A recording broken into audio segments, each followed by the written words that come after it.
Assalamualaikum Ustaz, Waalaikumsalam warahmatullahi wabarakatuh. Saya mau bertanya bagaimana caranya agar kita bisa terhindar dari zina.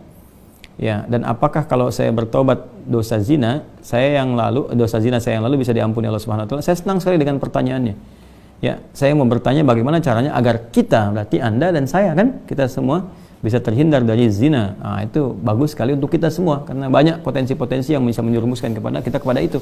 Ya, baik misalnya dari zina mata, zina telinga, zina mata melihat hal-hal yang nggak pantas untuk dilihat, ya, kebiasaan-kebiasaan yang buruk, kemudian zina telinga mendengar kalimat-kalimat yang kotor yang mengarahkan pada hasrat seksual pada tempat yang tidak benar, ya, dan perbuatan-perbuatan yang juga sekarang banyak sekali perangkat-perangkatnya. Semoga Allah hindarkan kita dari itu. Termasuk juga iklan-iklan, ya. Saya tuh sering kalau lihat misalnya baca ada komentar tunjukin admin, kan. Oh, kenapa Ustaz? Ini kok ceramah tapi iklannya snack video? Itu kan algoritma YouTube dari kebiasaan Anda aja nih. Jadi kalau Anda kebiasaannya lihat yang begitu atau klik yang begitu, ya datangnya seperti itu. Tapi kalau Anda kliknya misalnya yang baik-baik, ya, atau iklannya muncul ketika ada, itu kan dari kebiasaan Anda buka kan itu algoritmanya tersusun dengan kebiasaan kita buka laman apa dan sebagainya. Jadi Anda sendiri sebetulnya yang mengkreasikan itu. Jadi mengkoreksi untuk membuka sesuatu itu yang benar sehingga nggak datang iklan-iklan yang nggak diharapkan, gitu kan? Baik. Lalu apakah kalau ada ini si fulan atau fulan yang bertobat dosa zina yang lalu bisa diampuni? Insya Allah. Bahkan jelas ayatnya. Quran surah ke-39, ya, Az-Zumar ayat 53. Dan ini kan turun ketika ada seorang ingin bertobat dari dosanya. Ya, dan ini dosa besar gitu kan. Bahkan ada ayat menyebutkan dari zina. Ya, apa yang disampaikan Allah di sini? Qul ya ibadiyalladzina asrafu ala anfusihim la taqnatu mir rahmatillah. Ya, innallaha yaghfiru dzunuba jami'a. Ya, wahai hamba-hambaku, masih disebut hamba, dianggap hamba, diaku hamba oleh Allah Subhanahu wa taala. Ya, kata Allah, "Hei hamba-hambaku," katakan Muhammad SAW kepada hamba-hambaku yang israf berlebihan. Jadi israf itu udah standar tertinggi dalam dosa. Ya, jadi ada khata, nanti ada afu pasangannya, ada dzambun, ada ghafir pasangannya. Ghafir Quran surah ke-40 misalnya ayat 3, ghafiridz dzambi wa qabilit taubi. Kemudian ada naik lagi dzunubun, ada ghafar pasangannya seperti surat Nuh ayat 10, faqultu astaghfiru rabbakum innahu kana ghaffar. Ada ghafur.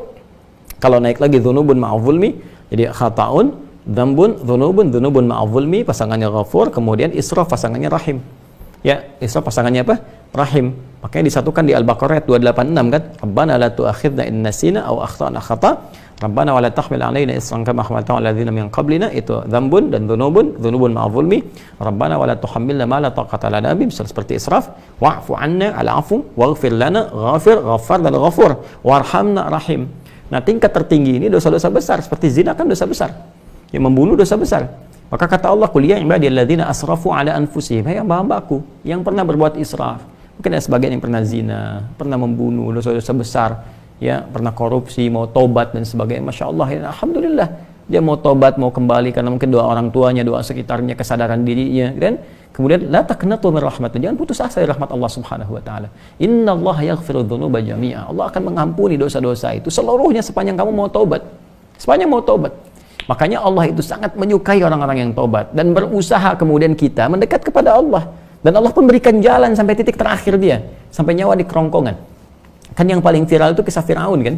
Ya, Firaun, Allah menerapkan keadilan, memberikan contoh kepada kita. Ini Firaun, Firaunnya, ya, yang merasa paling kuasa, hobi bunuh orang dan sebagainya, zalim dia, masih diberikan kesempatan untuk tobat dengan diberikan bimbingan dari dua nabi. Kurang apa coba Musa dengan Harun? Ya, diutus untuk Firaun. Ya, idhaba ila fir'auna innahu tagha. Datanglah kepada Firaun, dakwahi dia dengan penuh kelembutan. Dia sudah mulai menyimpang. Jadi bukan masalah kekuasaannya yang salah. Kekuasaan silahkan berkuasa, nggak ada masalah gitu kan. Cuma ketika menyimpang dari kekuasaan, ingatkan, kata Allah. Diingatkan itu karena sayang. Kalau nggak sayang dibiarin.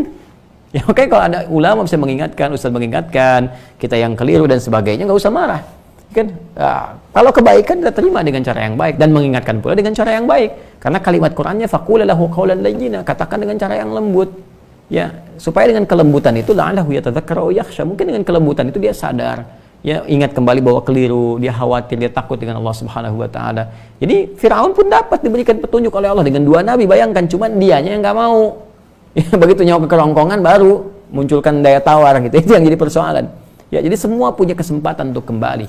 Makanya saya sering katakan Allah sangat mencintai para pelaku maksiat yang gemar bertobat dibandingkan orang soleh yang tidak pernah merasa salah. Ya, Jadi saya support teman-teman saudaraku ini atau saudariku, ya kembali kepada Allah, ya, dan tutup semua, jangan diungkap kemana-mana. Kalau sudah berdosa, taubat kita kepada Allah, minta maaf kalau terkait dengan hak-hak manusia. Setelah minta maaf, berbuat lebih baik terus dan lupakan itu semua, berbuat lebih baik sampai kita merasakan kebaikan itu nikmat dilakukan. Itu halawatul iman namanya. Itu tanda taubat kita diterima oleh Allah Subhanahu wa taala.